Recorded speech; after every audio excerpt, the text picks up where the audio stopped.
folks, the cars still hold warm memories of times gone by. And there's one man who helps keep those Studebakers that are still around humming down the road. Lloyd Kramer reports. That's beautiful. This is a very nice car. This is a very nice, isn't it? That's a beautiful nice example car. of longevity. Yeah. On Webster Avenue in the Bronx, they like to talk Studebakers. This is comfortable. I can fall asleep in here.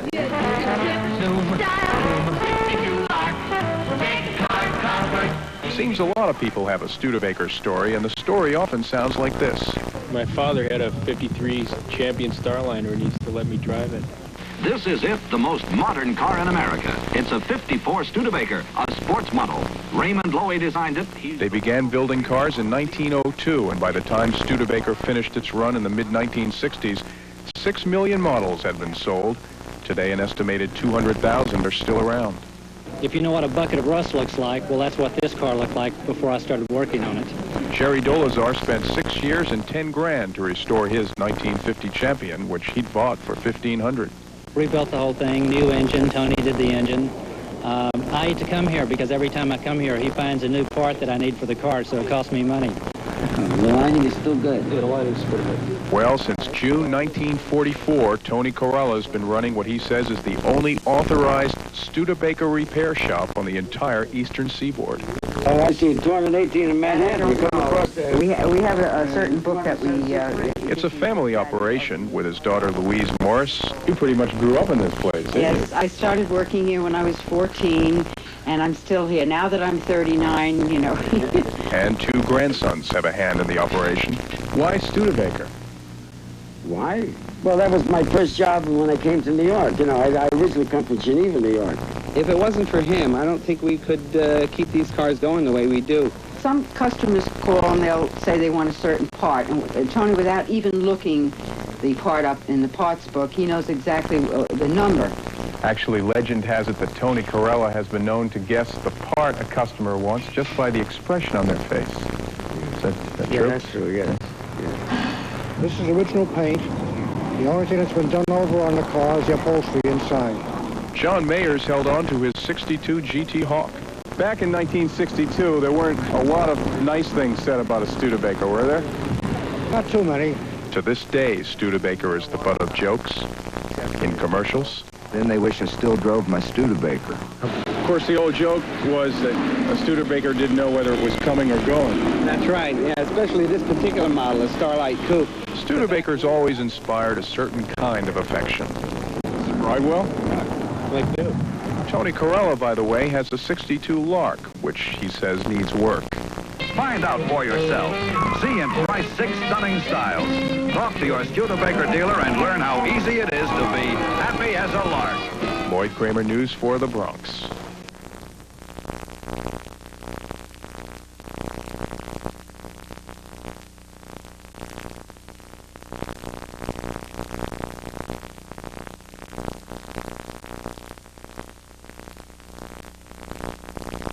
Oh, well, it's not really. 500? Is he serious? He's very serious. 500? He said it's worth at least 500.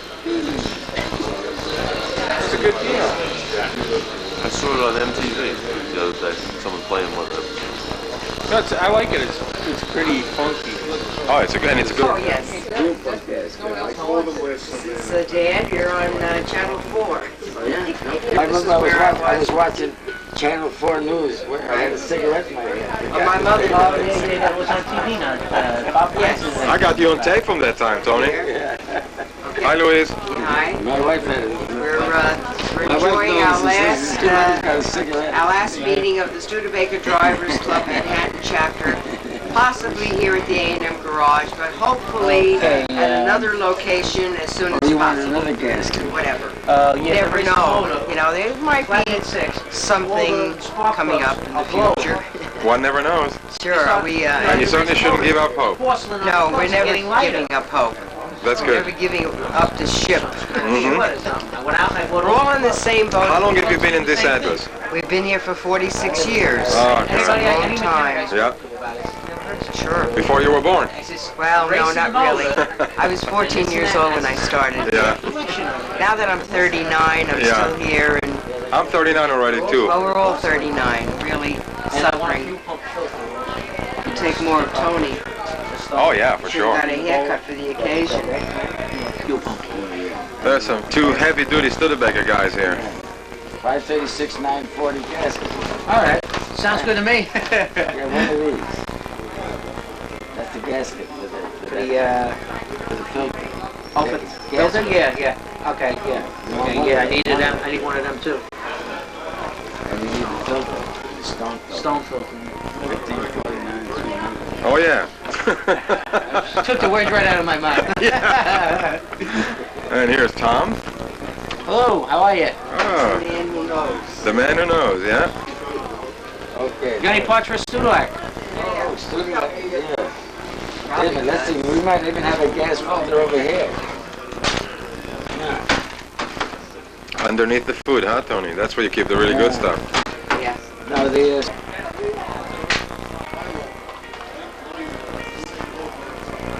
I better get you a new one. That's a used one. Let me get my stuff back. My car's allergic to used ones. See, when he was on Channel 4, we were showing the film to my mother. She noticed he had a cigarette in his hand. See, you know, like everybody else is noticing, you know. She noticed, she said he was smoking a cigarette. He's the only one that I know that eats a dozen eggs a week. My mother makes him 2 pepper and egg sandwiches every day. That's Italian. Yeah. She said, what else am I going to make? And, you know, I mean, 83 years old. He didn't worry that he was eating eggs and red meats. Who knows? I think it's the system sometime of the person. Yeah. Oh, yeah, everybody's system. You know, some people like, drop dead. Cough medicine. Tony, would you put me down for all the hoses that I need inside the hood? All the hoses? Yeah. Oh, the heater hoses? Yeah, I mean the hoses? right, Yeah. right, the water hoses. Okay. The heater hoses? Right. Thanks. Thank you. The dust is free. The dust is free. Do we get 1954 prices? Yeah, because down fast. So I put about 3 and some I like those. Oh, you wanted the yeah, because I think thermostat gas. Thermostat gas. How many did you want? 2. 2 sets? Oh, there are 2 gaskets. Yeah, just Upper and lower? yeah, 2 sets. Give me 2 sets. 2 sets. 3. One night.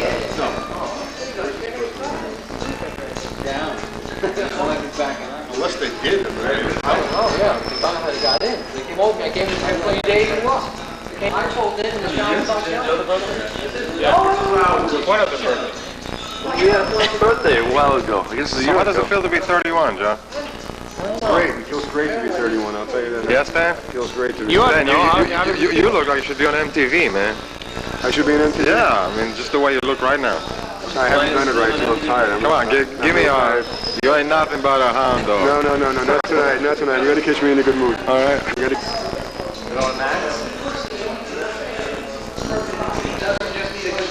I gotta talk to this guy. This thing has a 64 Dart. Excuse me, sir. I hear you have a 64 Dart. Dodge Dart, yes? Dodge, right. Yeah, I got the 63 outside here. That's mine. Right. But the back lenses are the same as the 60. That's mine, the 64. No, they're different. The lenses in the back, yours have double rings. Right. Mine has 1 ring. One I had to make up. It's almost impossible to buy them. What model do you have? Well, it was 270 to 195. 4-door? 4-door. Yeah. How long have you had it? Oh, I just picked it up. I just fixed it up a little bit. It's running pretty well. Mm-hmm. Chapter, welcome. Yeah, that's right. This is an open meeting. Okay. Potential new members. They don't even seem to be interested. Where are they? No one's on. Does anyone have anyone read the minutes and last week's minutes or last month's minutes and like to correct them? No corrections. Okay. Let's see, we did the browsing. Right, we did the browsing. We did the browsing. I think we have a report from Bill about the full foliage store. Have you read Bill. it yourself, Bill? Take it, Bill. This is the first I heard it. Well, what the hell? Well, we went. And we saw and we conquered. What, the foliage tour? Yeah, everybody here was there. So who am I reporting to? Report to me, Bill.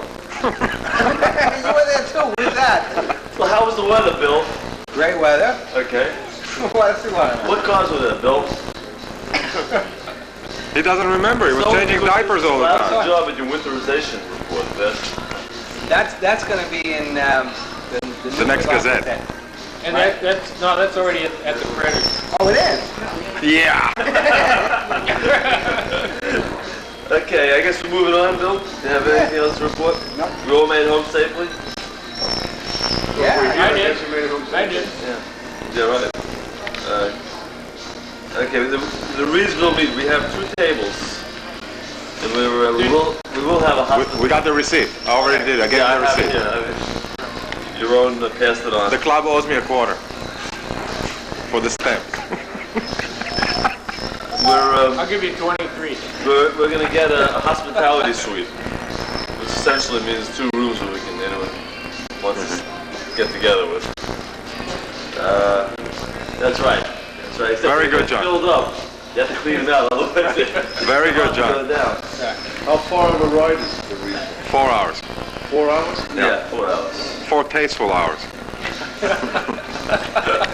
First trip to York was... Yeah, that was unforgettable. Oh, God. John, do you know if Qualkins is having his open hospitality house? night? Yeah, that's right. I would assume he is. I've never gone to that. That's pretty good. Saturday night. Saturday night at Qualkins Garage. Maybe we can go. Oh, it's good. I've been there. Yeah, it's very good. I've been there. Have you ever been to Corcoran's Garage? No. Oh, Yeah, it's excellent. The beer is a little bit, but yeah, well, He's got a lot of it though. yeah, that he does. You can get like that if you drink that. Yeah, you can get it like that.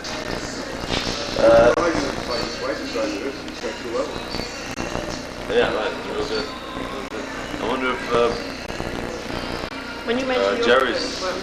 the party, I thought you were this person he was talking about with the big garage. Tony. Where was this? Tony, where's Tony? We need a report from Tony on the history. Okay, Tony's speech. Tony. Featured. We thought maybe you can tell us the history about A&M Garage. What do you want to find out? The history. When you started. Start from day 1 and work your way up to this present. That's from way back in 1944. I started here. In this location? I was working in the shipyard at that time, building destroyers and tankers and oil tankers. And I used to pass by this place on the way to work. And then I said, I better grab this place. They had it from that side. I said, I better grab this before I said, this work can't last forever. So I quit the shipyard and came here. I didn't even go back to my tools. Did you have a Studebaker at the time? Oh yeah, I was driving a 37 Studebaker and a Good question. 37 Dictator. Yeah. And that's it. I've been here ever since. But wait a minute, you were down on Webster Avenue. That was before, but I didn't have A&M Garage at that time. I had A.P. Caralla Incorporated at 180th Street, Webster Avenue. When I came here, when I came here, it was the A&M Garage because it had, it was a newly formed corporation. Was formed in January of 1944, and when I came here it was June 15, 1944. So I bought the corporation, and then continued with the A&M Garage name. What are the initials A&M come? Oh, well, it was originally Anthony and Michael, the owners of the garage itself. And you're not the Anthony. I'm the Anthony now. That time it was a different Anthony. I see. I thought it was Anthony and Morris or something. No. Porsche. Yeah. That's how the A&M came. Did you specialize only in Studebakers? Is that what At that time, yes. Oh, yeah? Yeah, when Why did the people come to you instead of the Studebaker dealer? Oh, that was another This question. was more expensive. That was another thing. There was there was one dealer at 2218 Jerome Avenue, Paul Motors. Yeah. And then right opposite here on Boston Post Road, which is not too far from here, was Gerhardt Motors. And they complained to Studebaker. About you? About me, that I was taking their business. Now, they were selling cars, parts, and service, and they were, both of us selling automobiles. But I never sold cars. I was only an authorized Studebaker Parts and Service Corporation. And when the manager that they complained to, called me and told me that they were complaining, and he said, and I told them that Tony is not just an ordinary individual. He's an institution. He stays where he is. So they went out, and I bought both of them out when they went out, when they closed up. Is that because they knew you from the days of? Oh yeah, when I worked for the corporation. How many years from the time you started working until you started with the A&M Garage? Down below. You mean the Studebaker? Yeah. No, how long were you with Studebaker before you went to the? No, when I started with Studebaker in 1928, and I worked for until 1933, 5 years. The reason I quit Studebaker, they didn't throw me out because I was a relief. I was the relief manager for parts dealers. I quit because the Depression came. It was they were cutting salaries. Like my salary, when I was made manager, they increased my salary from $23 a week to $50 a week. But when the Depression came in '33, it got so bad they were cutting salaries every week. You got a 5% cut or a 10% cut, and the salary was down to $23 again. Up at 2346 Ryer Avenue, right opposite the Paradise Theater. Yeah. This was just for parts? Only strictly for parts. I went in with another fellow there that was specializing in Studebaker service, with the name George Schroeder. Yeah. And then when in '35, I stayed there until 1935. Then when Studebaker closed up 2218 Jerome Avenue, we moved all the service and parts to 2218 Jerome Avenue. You were doing service then too? No, I wasn't, no. Not until the dealer that I was working for gave up the service in '37, and I was forced to take over the service and the parts. At that time, I moved to 180th Street and Webster Avenue under A&M Caralla Incorporated. How was business from 33, 35, 37, and so on? Well, it wasn't so bad until the war came in '41. Then I had to close up when I was in '41. You couldn't buy any gas, you couldn't buy any tires. The help was, I had 10 men, including a head tester and a shop foreman. You know. Then the war came, and all the Studebaker stock went to the war effort. All it melted? Yeah, it was made for scrap. Yeah, the tires, the fenders and the hoods and the cylinder heads. I had 22 cylinders, I had brand new for straight eights and crates. They went to the war effort. Then one day a fellow walked in and he to buy some parts. He says, I could use this bill. He says, take it. I said, I want to get out of here. So then I left. I stored a lot of small stuff into another building and went to work in the shipyard as a machinist. This is during the war? Yeah, during the war, yeah. Maintenance machinist. And I worked on the 12 to 8 shift. 12 to 8 shift in Kearney, New Jersey. I also worked at Baylor. And then I never went home when I came to the Bronx. I left at 8 o'clock in the morning. Used to drive to the Bronx, work on Studebakers all day until about 4 o'clock with one of my other men that still didn't go into the army. And then I went home, got about 3 hours sleep, and went back to work in the shipyard. I've done that for one whole year. You went back to the sleep position.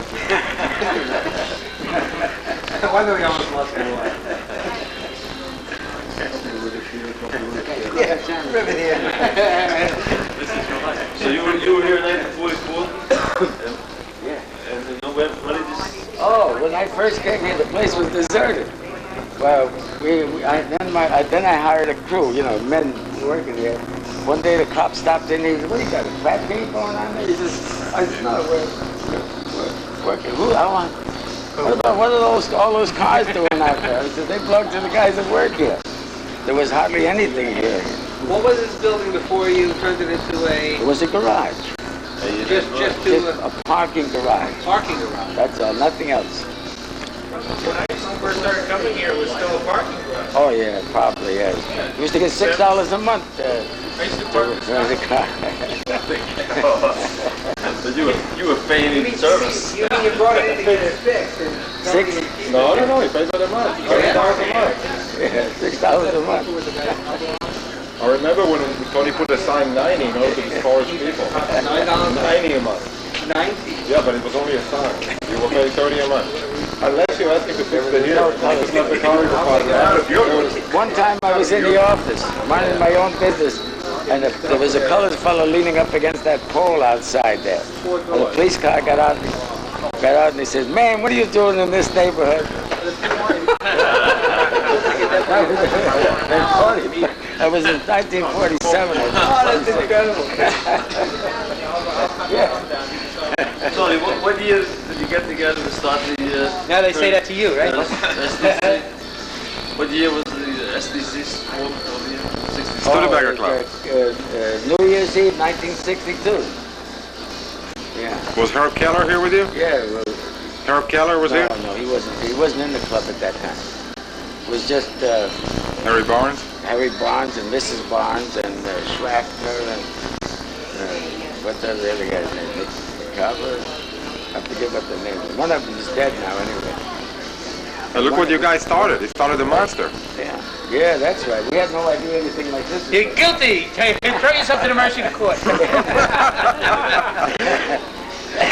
had no idea anything like this was going to happen.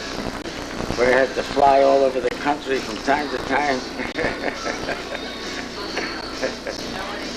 When was it most fun for you? Thinking back over the years, dealing with Studebaker. Now or when you first started?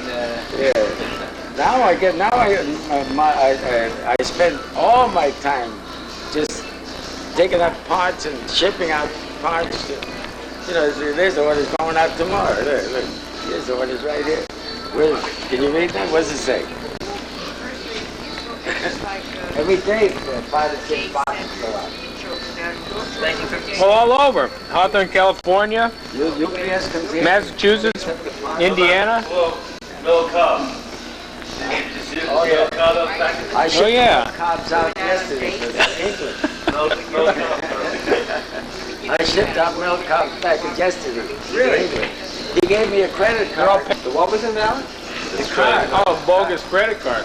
Well, he gave me, I don't know, I'm going to write him a letter and tell him that the card is invalid. What else am I going to do? I already shipped out the package. I'll send a few pounds. They wanted $30 to ship it by airmail. How much did it cost by post? $7.60. Let's ship it back home.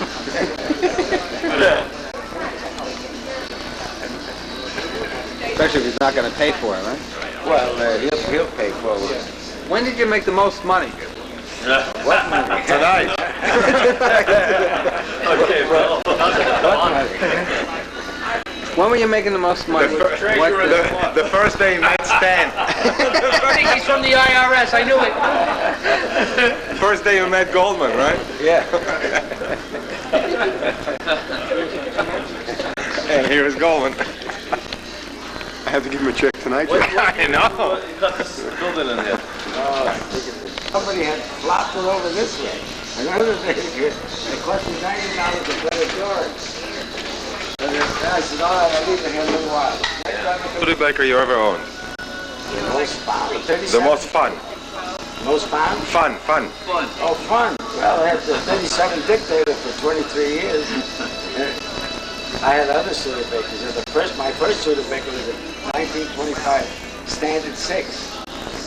I bought it from one of the mechanics when I was working at 615 West 131st Street. They gave me 2 weeks vacation. you know, at that time they got 2 weeks vacation to pay. So Louisa was 6 months old, and we loaded up with me and my wife and my sister-in-law and my brother. They were small at that time. Louisa was only 6 months. This is a man or a man. Yeah. Right.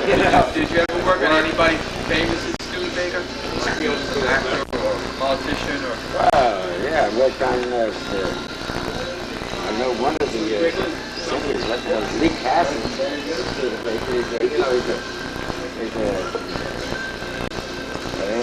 He's a band leader, Lee Casson. I don't know who else. I know people came in. One day I had to come in here running in. They said, I just spent $3,000 on this car. You know, I said, I still need more work. I said, well, I guess you're here to spend some more money. What else?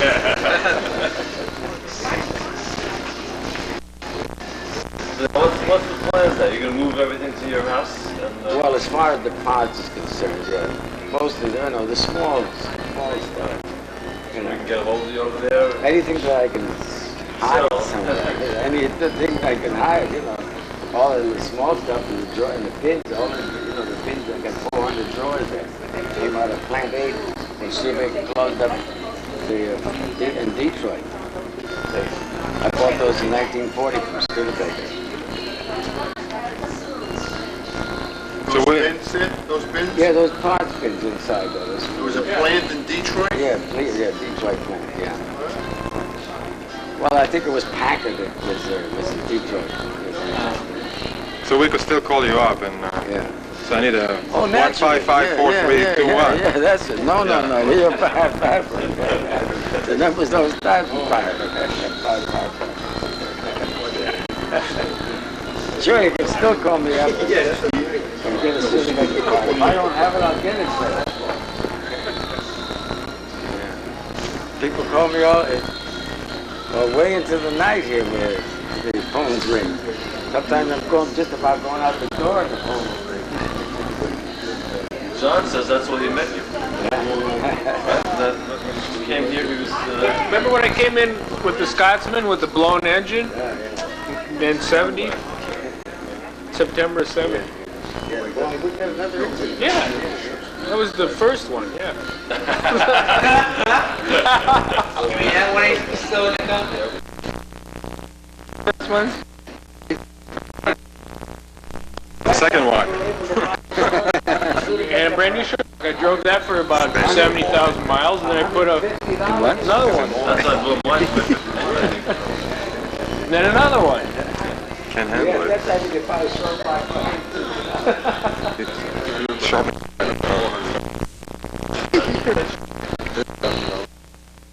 For that engine drop? Yeah. I don't know, it's about 400 or 500. Something like that. Good. That was under the 2000. No, because I drive through the... No. I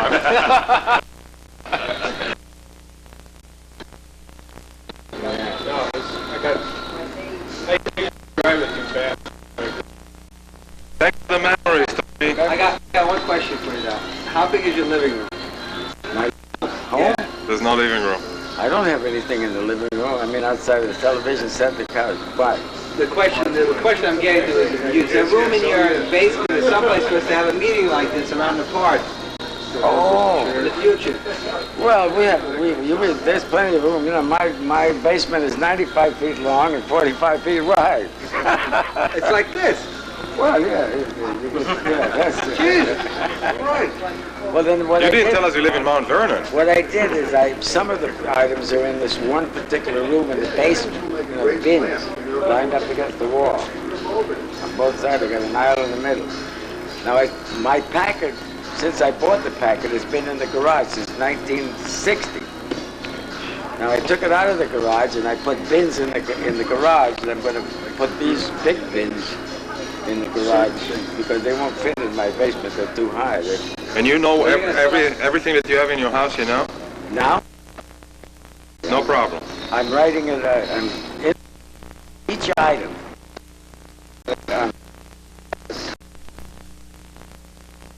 Where it was. Beautiful.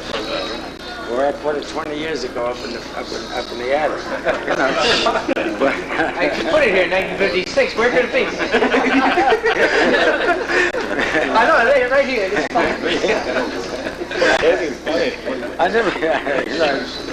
never had a card system here. You know, if you want something, it's all here, huh? I know just where I put it.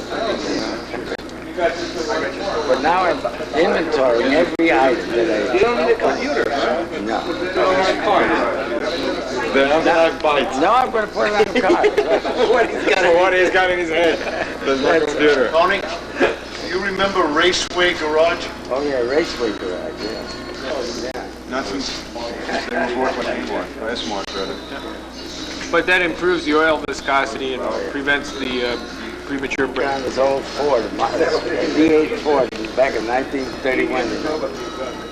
And he was sitting on top of the motor with the horns. What are you pouring? What's taking so long? I'm putting number 90 gear lube in there. This thing burns off. 90 gear lube. So they went on strike rather than have the young kids, even though they were listening at all, they didn't know what it was all about. They just wanted to stop it.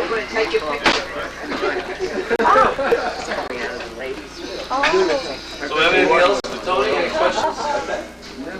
Who's your favorite customer, Tony? Stanley Gold. The favorite. Stanley Goldman.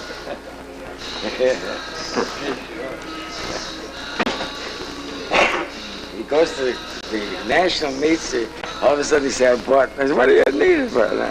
He just wants to bring it home. We got it in his living room. Fenders. Hey, Tony, if you ever need taillight lenses for 53, you can call me. How many fenders did we buy together? For 53. I cornered the market about 10 years ago. 299, 169. I guess so. I just bought whenever I saw them. I just bought them. I never cracked one yet. Yeah, well, that's it. They don't crack. The 53 don't crack. The 54 yeah, because they sit inside. Yeah, right. they're inside. The 54 is bellied out a little bit. And the 55 were even bellied out more. But the 53s are hard to sell. Yeah, it's 299, 169.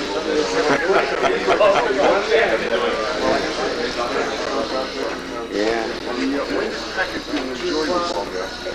See, when I first started to work for Studebaker, naturally, you know, you know the story. It was 615 West 131st Street. Used to be on roller skates there. Yeah, I got the guy says, "Can you skate?" I said, "Sure, I can skate." Otherwise, he says, "Come to work tomorrow morning, 9 o'clock."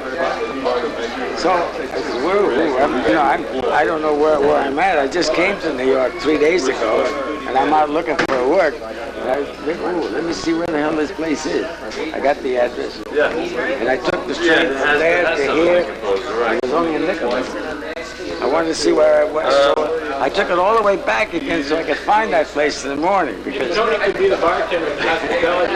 That's right. This is a true story.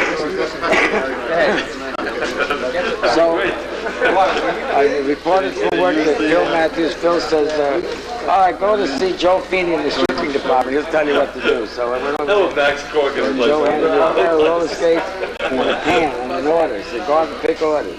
So I went out and I skated from, the building was so big, it went from 131st to 132nd Street. You needed roller skates to get around. So I skated around, picking orders for about 4 days, dealer's orders, They can go back and you hand them, they give you like a metal can and you're skating around and you go to pick up a part. Not even a shopping cart. No, metal can. What else? So the outcome was that the boss, he's downstairs, he has an office on the second floor. His name is Ben Beverly. He wants to see you. I said, what does he want? I said, I don't know. He's left word to talk to. So I went down. I went down to see Ben Beverly. I said, Bill sent me down here. He wanted to see me. Oh, he said, would you like to work on the main? Right. I said, I don't care what floor I work on. He give you a motorcycle. I just got the job. We never used it. All right, he says, report to Fred Snyder tomorrow morning. He says, 9 o'clock on the main floor. Yeah, we So I went down there. I was take around with it. We'll So take Fred, I said, I was sent here by the big boss. I think that'll do whatever you I said, what do I do? He says, well, you got to wait on the customers when they come in the door. Coming down. Yeah, send everything. Waiting on dealers and customers. So I looked and said, wow, I got to learn all this. I had the 2 books, the Big 6 and the Special 6. I said, wow, I got to learn all this. I didn't know from nothing. So anyway, I got so good that I could, take care of the customers. And one morning I come in, 6 months later, Fred said, the boss wants to see you upstairs. I said, what does he want? He said, he left where he wanted to see you when he came in. I went up there and he said, how would you like to go and manage the Brooklyn Parts Depot? I said, where's Brooklyn? I didn't even know there was a Brooklyn. Meet me at the bar. I'll show you what Brooklyn is. Their time, and they were, with advanced design mimicking the air age. They are the vintage Studebakers, long out of production, but still rolling on the streets for some people. Lloyd Kramer has this report on the man who keeps them rolling. That's beautiful. That's beautiful. This is a very nice car. This is a very nice, isn't it? That's a beautiful nice example car of the Monte over here. 2651 Webster Avenue in the Bronx. At the A&M Garage, they like to talk Studebakers.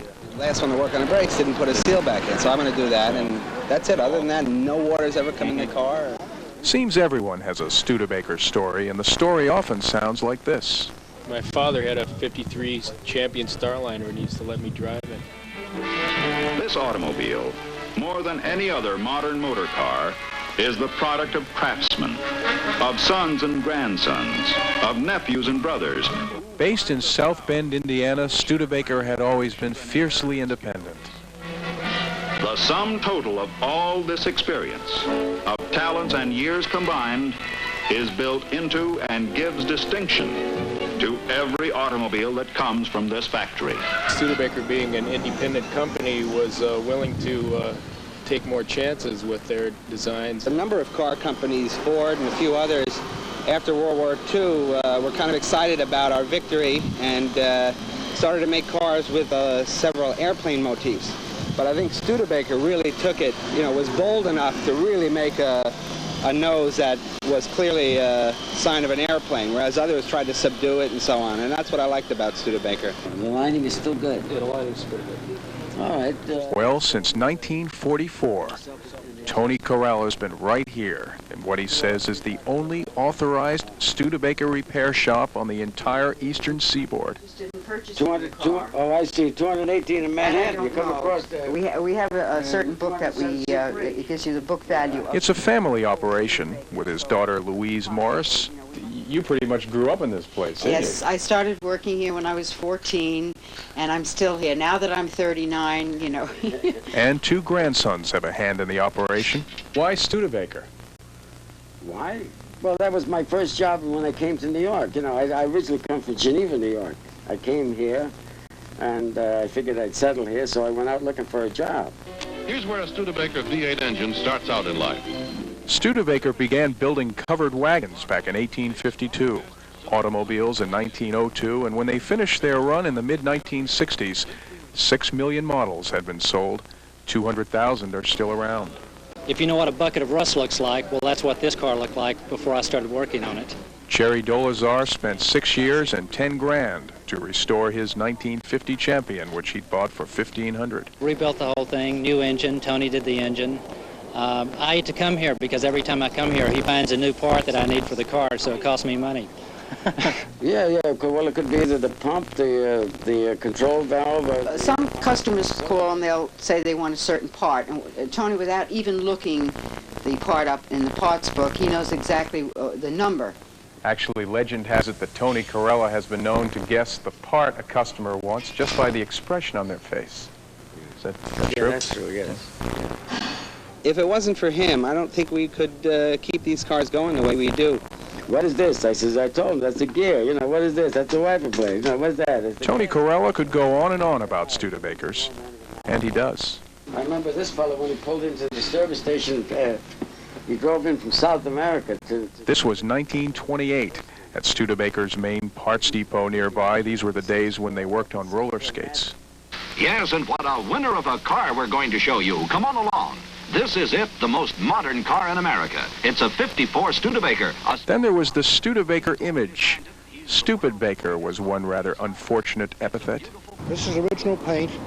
The only thing that's been done over on the car is the upholstery inside. John Mayers held on to his 62 GT Hawk. Back in 1962, there weren't a lot of nice things said about a Studebaker, were there? Not too many. To this day, saying Studebaker is like saying Cleveland. In commercials. Then they wish I still drove my Studebaker. And here's Dick Cavett telling David Letterman about driving into the studio. It's about 115 miles by normal car. By the 38 Studebaker that you sent, it's... Of course, the old joke was that a Studebaker didn't know whether it was coming or going. That's right, yeah, especially this particular model, the Starlight Coupe. The back window absolutely looks like a cockpit of an airplane with a wraparound window. For many, though, it's no joke. Studebakers take a back seat to no car. This is comfortable. I could fall asleep in here.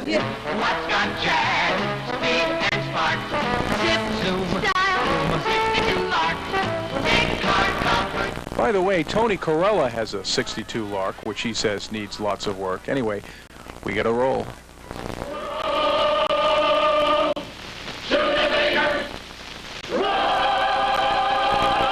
Lloyd Kramer, News 4, the Bronx. That airplane style was obviously modeled after World War II airplanes. You know, when that first came out, there were a lot of groans, but now everybody thinks they're beautiful, so times change. I don't remember that, Ralph. Neither do I, but they gave me some notes about it about 5 years ago. Good night. Good night. For 20 years now, but as CNN's Dave Monsees reports, that doesn't seem to matter to one man who's been servicing those cars for 58 years. You'd think someone forgot to throw the sign away when they stopped making Studebakers 20 years ago. But under that sign labors a man who refused to let his career stop when the company stopped in 1966. The car that looked the same way going forwards as backwards has been a lifetime commitment for Tony Caralla. If it says Studebaker on it, he can fix it. I had a 27 Studebaker, a 37 rather, that I drove for 23 years. 23 years? I drove it for 23 years. Finally sold it about 10 years ago. Still running? It's still running today. Tony Carella's back room is a repository for a half a century of parts and pieces of cars gone to seed. Need a starter for your 1929 Studebaker? Tony Caralla has it. Outside the garage, testimony to that half-century of spare parts. The cars called Presidents and Champions, the bullet noses and convertibles, the strange shapes that still sway folks to own them. They were the firebrands of the 40s and 50s, and for 12 years, John Coho has caused countless necks to crane with his 1951 Studebaker Champion convertible. The parts came from Tony Carella's garage, a little bit at a time, until it might have been 1951 all over again. It's very hard to be inconspicuous driving this car, and most people want to know what it is, how old it is, do I want to sell it, and all of that. And the answer always is? No, of course not. Even fully restored, they cost less than just about any new car. And for an owner, a Studebaker's a ticket back to the days of hula hoops and poodle skirts. For Tony Caralla, it's a meal ticket that started the day that he went to work for Studebaker in 1928. Dave Monsees, CNN, the Bronx, New York. In Washington, I'm David.